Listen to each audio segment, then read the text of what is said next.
Welcome back to Mysteries Uncovered. I'm your host, and this is the second episode in our investigation of Oak Island. Now, what if I told you that some of history's most powerful organizations, from the Knights Templar to the British Crown, might have engineered one of the world's most elaborate hiding places right here on this tiny Canadian island? If you haven't watched our first episode, I suggest you go back and start there. What we're about to discuss builds on those foundations. In our last episode, we explored the discovery of the Money Pit in 1795 and the subsequent 2 centuries of failed attempts to uncover its secrets. We witnessed the tragic deaths that gave rise to the infamous Curse of Oak Island, and we learned about the elaborate flood system that has thwarted treasure hunters for generations. Today, we dive deeper into the theories. What exactly lies beneath Oak Island? Who put it there? And why? These questions have captivated historians, archaeologists, and treasure hunters for over 2 centuries. Some theories are built on solid evidence. Others stretch the boundaries of credibility. But all of them share one common thread. They're attempting to explain something that defies conventional explanation. So join me as we separate fact from fiction, and perhaps get one step closer to the truth. Just the truth about Oak Island. The most straightforward explanation for Oak Island's mystery is that it contains buried pirate treasure. It's a theory that dates back to the original discovery. The timing certainly fits. The Golden Age of Piracy in the Caribbean and along North America's eastern seaboard lasted from the 1650s to the early 1730s. This period coincides with what we know about when the Money Pit was likely constructed. Captain William Kidd is often cited as the most likely candidate. Before his execution in 1701, Kidd claimed he had buried treasure where it would never be found. The location was never revealed. Imagine his final moments, standing on the gallows, the rope around his neck. The crowd gathered to witness his demise. And there, in his final breaths, the secret of his hidden fortune still locked within him. Did he smile, knowing his enemies would never possess what he had hidden so carefully? Or consider the infamous Blackbeard, who operated in these waters until his death in 1718. He was known to have buried portions of his plunder in multiple locations. Could Oak Island have been one of them? Let me take you back to those lawless days on the high seas. Ships laden with Spanish gold crossing the Atlantic. Crews of desperate men living by their own brutal code, and the constant fear of capture and execution. In such a world, a secure hiding place for treasure wasn't just convenient, it was essential for survival. But here's where the pirate theory starts to unravel. Pirates typically buried their treasure in relatively simple holes. Quick to dig up when needed, the Money Pit, with its elaborate engineering, flood tunnels, and booby traps, represents a level of sophistication far beyond what most pirate crews would have been capable of. Not to mention the sheer size of the operation. Estimates suggest it would have taken dozens of men working for months, possibly years, to construct the Money Pit and its associated flood tunnels. How could pirates have undertaken such a massive project in secret? Feel the weight of this contradiction. The disconnect between the simple explanation and the complex reality. Something doesn't add up. And there's another problem. If the treasure was indeed pirate gold, why has it never been recovered? And why would pirates create a system so elaborate that even they couldn't retrieve their loot? These questions have led many researchers to look beyond the pirate theory. Perhaps something far more valuable and far more ancient lies beneath Oak Island. And this brings us to one of the most compelling theories, the Knights Templar connection. The Knights Templar were a powerful military religious order formed in the 12th century.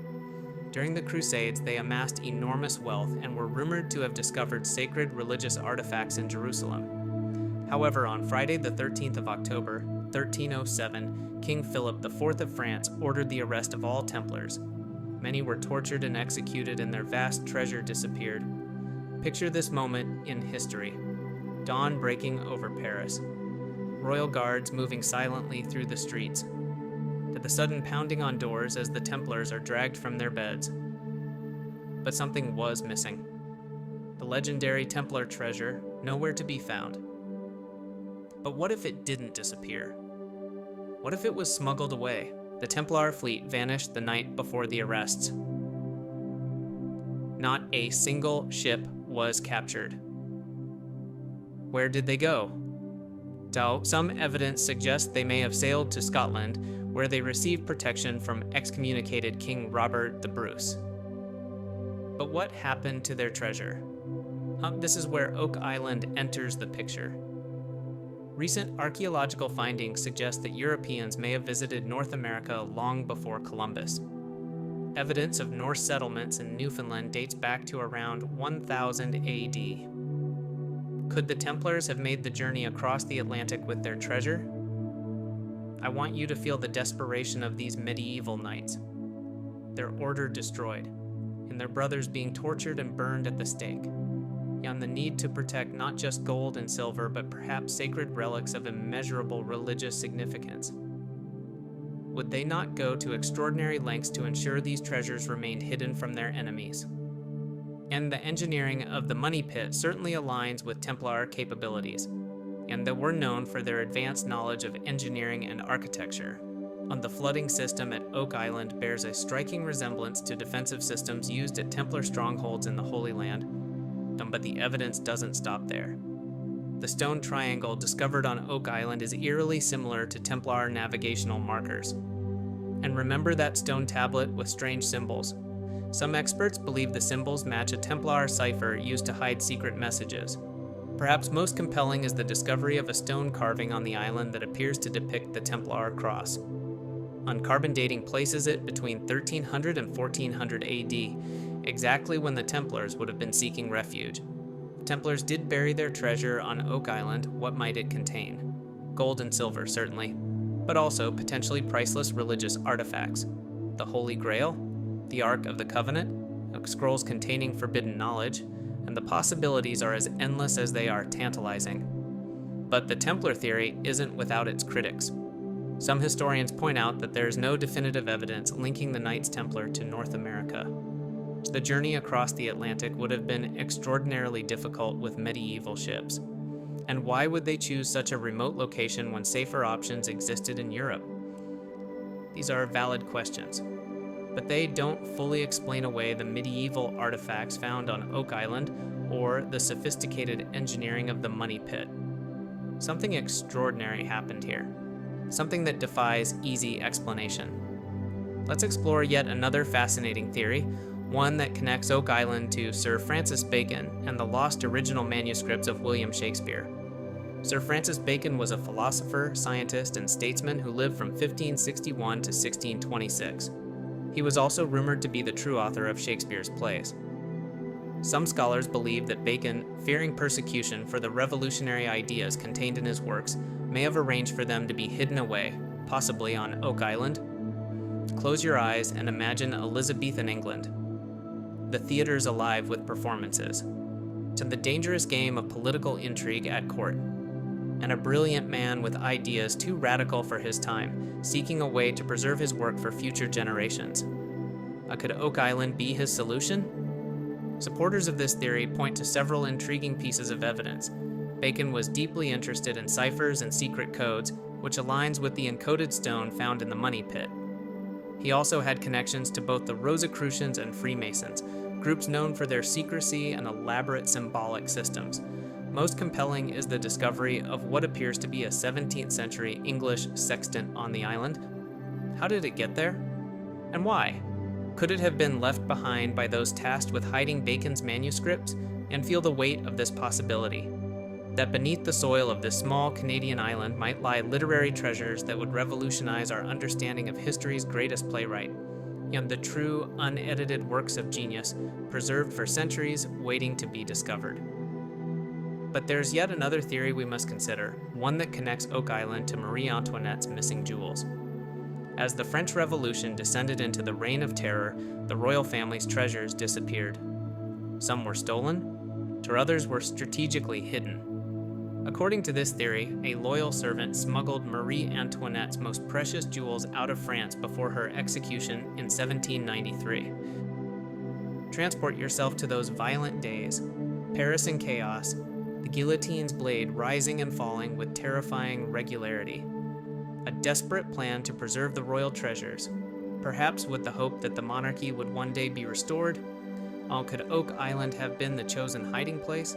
The timing certainly fits. And the money pit was discovered just 2 years after Marie Antoinette's execution. And there are reports of French Navy ships being spotted near Nova Scotia during this period. Interestingly, items of French origin have been found on Oak Island, including a Louis XVIII gold button and what appears to be part of a French officer's ceremonial sword. Coincidence? Or evidence of a French presence connected to the royal treasure? Imagine the secrets these items could tell if they could speak. And the journey from the opulent halls of Versailles to the remote shores of Nova Scotia, the desperate flight from revolution, the solemn task of hiding treasures that represented centuries of royal history, but we're not done yet. There's another theory that takes us in an entirely different direction, one that connects Oak Island not to treasure, but to naval engineering. Some researchers suggest that what we now call the money pit might actually have been a sinkhole that was modified by the British Navy in the 1700s to create a covert ship repair facility. And the elaborate flood tunnels could have been designed to allow ships to be floated in, repaired in secrecy, and then floated out again. And this would explain the sophisticated engineering on the coconut fiber used in shipbuilding and various naval artifacts found on the island.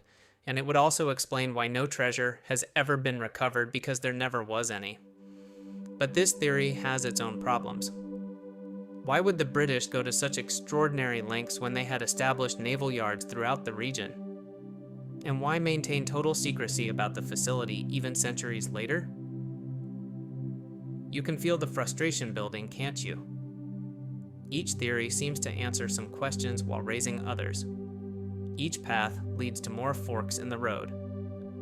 We're caught in a labyrinth of possibilities just as complex and maddening as the tunnels beneath Oak Island itself.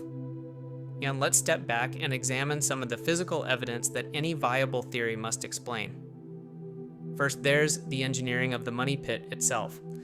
Multiple platforms of oak logs at regular intervals. A sophisticated flood system triggered at a specific depth. This represents knowledge and resources well beyond what most individuals or small groups could muster in the 18th century. And then there are the artifacts.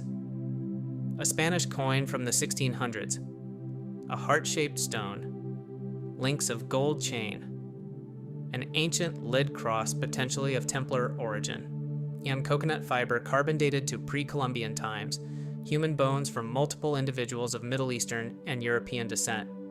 Recent excavations have added even more puzzling discoveries. A rhodolite garnet of Mediterranean origin, a 500-year-old copper bracelet, and most recently, evidence of a massive underground chamber approximately 170 feet deep, large enough to contain something substantial. Close your eyes for a moment and imagine these items spread before you, each from a different time, each with its own story, each somehow finding its way to this small island off the coast of Nova Scotia. What connection could possibly tie them all together? Perhaps the most compelling recent evidence comes from scientific testing of the water in the money pit. Analysis has revealed traces of gold, mercury, and other metals consistent with precious metals processing. Someone at some point was working with valuable metals on Oak Island, but that's not all. Ground-penetrating radar has identified what appears to be a network of tunnels extending far beyond the money pit itself. Some penetrate hundreds of feet into the bedrock. Others seem to connect to chambers large enough to house significant quantities of something. Can you feel the magnitude of what we're discussing? The sheer scale of what lies beneath. This is no simple pirate cache. This is something far more extensive and deliberate than most of us can comprehend. In 2015, researchers made another startling discovery. Using advanced imaging techniques, they identified what appears to be a vault chamber approximately 100 feet below the surface. Within this chamber, the scans detected anomalies consistent with both precious metals and organic materials, possibly manuscripts or human remains. I want you to sit with that for a moment. A sealed chamber, untouched for centuries. its contents preserved in darkness, waiting. What secrets might it contain? What revelations might be just inches away from the drills and cameras that have come so tantalizingly close? But perhaps the most fascinating aspect of Oak Island isn't what might be buried there, but who might have buried it. Recent historical research has uncovered connections between Oak Island and several secret societies, including the Freemasons and the Rosicrucians. Many of the early treasure hunters were Masonic Lodge members, and the layout of certain structures on the island appears to mirror Masonic symbolic patterns. Feel the web of secrecy extending through centuries, the hidden hands guiding events, the silent knowledge passed from generation to generation. Could Oak Island be part of something far larger than a mere treasure cache? Now, some researchers have even suggested that Oak Island might be connected to the early founding of America itself. Several founding fathers were Freemasons, including Benjamin Franklin and George Washington. Could they have known about Oak Island?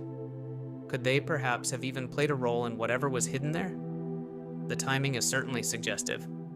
The money pit appears to have been constructed sometime in the mid to late 1700s, exactly when the American Revolution was unfolding. Could Oak Island somehow be connected to the birth of a nation? Think about the implications. A secret so important that it warranted this level of protection. A secret connected to the very foundations of modern democracies. A secret worth killing and dying for.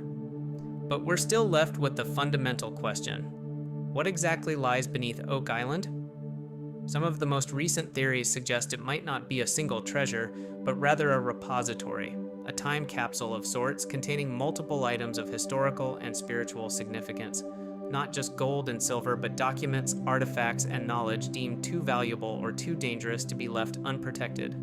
Imagine a vault containing religious relics saved from destruction during periods of persecution, ancient texts preserving forbidden knowledge, artifacts from lost civilizations, perhaps even evidence of historical events that contradicts our accepted understanding of the past. Can you feel the weight of this possibility and the paradigm-shifting potential of what might lie just beyond our reach? And this is no longer about mere treasure, it's about truth. And that brings us to perhaps the most compelling question of all. Why has the treasure, if indeed there? Why has the treasure, if indeed there is one, never been recovered?